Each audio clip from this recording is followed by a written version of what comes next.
Good morning, and welcome to Tuesdays with the Pilgrim. We continue our journey today with Chapter 29, Part 5. Hunting down and destroying giant Slaygood.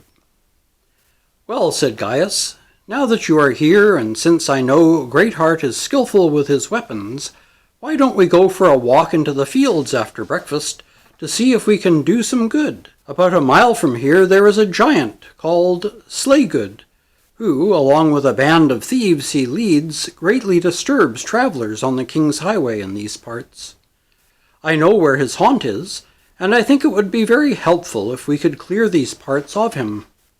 So they decided to go, Greatheart with his sword, helmet, and shield, and the rest of them with spears and staffs.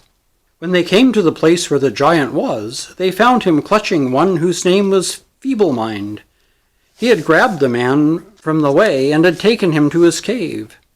Now the giant was attacking the man and had every intention of picking his bones clean, since his nature was that of a cannibal. As soon as he saw Greatheart and his friends with their weapons drawn at the mouth of his cave, he demanded to know what they wanted. "We want you," replied Greatheart, "for we have come to avenge the lives of the many pilgrims you have killed when you dragged them out of the King's Highway. Therefore come out of your cave." So the giant armed himself and came out, and they immediately began to fight. After battling for over an hour, they stood still a moment to catch their wind. Then the giant asked, "Why are you here on my ground?" "To avenge the blood of pilgrims," answered Greatheart, "as I told you before." So they commenced fighting once again, and the giant forced Greatheart to lose ground. But soon he had gained it back, and in the strength of his will, he swung his weapon so forcefully at the giant's head and sides that the giant's weapon fell out of his hand. Then Greatheart struck him and killed him and cut off his head. They took the giant's head, and also Feeblemind the pilgrim, and brought them back to the house. When they had come home, they showed the head to the family and set it up outside, so that hereafter any others who might attempt to do as he had done would be afraid to try. Chapter 29, Part 6. Feeblemind's Story. Then they asked Feeblemind how he had fallen into the giant's hands. "As you can easily see, I am a sickly man," the poor man replied. "Because death had usually knocked at my door once a day, I thought I would never be well at home. So I decided to take on the pilgrim's life, and have traveled here from the town of Uncertain, where I and my father were born.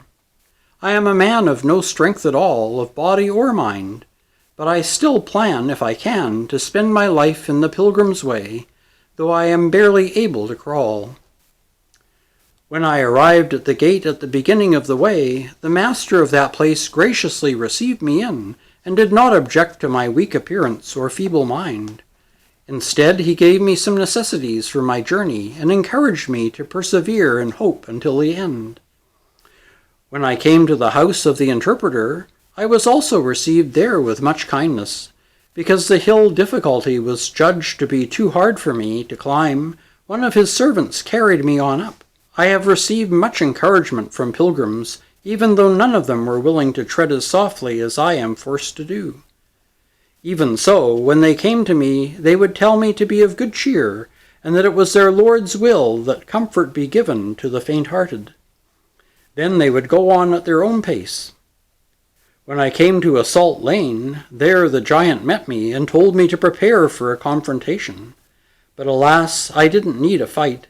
I needed something to raise my spirits and give me renewed vitality. He came and took me away, but I never thought that he would kill me. I hadn't gone with him willingly, and so, therefore, when we got to his den, I believed that somehow I would come back out alive. I had heard that in virtue of the laws of God's providence, no pilgrim who has been taken captive by violent hands, as long as he keeps his heart pure and holy toward the Master, will die at the hands of the enemy. I may look as though I have been robbed, and so I have.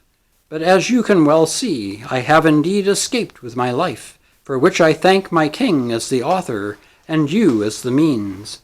I may well run into other violence ahead, but I have resolved to go on. I will run when I can run, walk when I cannot run, and crawl when I cannot walk. As for me, I thank him who loves me, and I am fixed on my course. My way lies before me, and my mind is beyond the river that has no bridge, although, as you can see, I am weak and feeble. Did you ever know a pilgrim some time ago named Mr. Fearing? Asked Mr. Honest. Know him? Yes, indeed. He came from the town of Stupidity, which is just north of the city of Destruction, not far from where I was born. We are well acquainted. As a matter of fact, he was an uncle of mine, my father's brother. He and I had similar dispositions. He was a little shorter than I, but we were very much alike. I can tell you knew him, said Mr. Honest. I can also tell that you are related to each other. You look like him and have similar countenances. Your speech is even like his. Most people have agreed with you who have known us both, said Feeble Mind. Besides, what I have seen in him I have for the most part found in myself. Come, sir, said Gaius, enjoy yourself. You are welcome in my house, and whatever you desire just ask for, and whatever you would have my servants do for you, they will do it without hesitation. This is an unexpected favor, replied Feeble Mind. It is like the sun that has come shining out of a very dark cloud.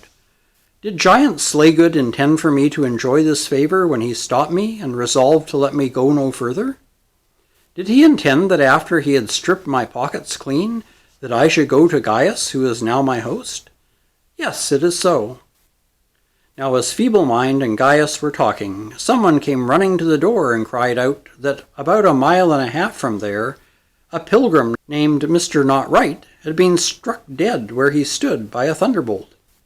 Oh, no, exclaimed Feeble Mind. He reached me several days ago and wanted to be my companion. He was with me when Slaygood took me, but he was quick on his feet and escaped. But it seems he escaped to die, while I was taken to live. The one you'd think to be killed outright is often delivered from the saddest plight. That very Providence whose face is death, often to the lowly gives life and breath. I was taken, but he escaped to flee. Hands crossed gave death to him, but life to me. And that's the end of chapter 29. We'll stop there for this week. Next week we'll begin chapter 30, Weddings Before Leaving Gaius's House. Until then, take care, stay safe, and God bless.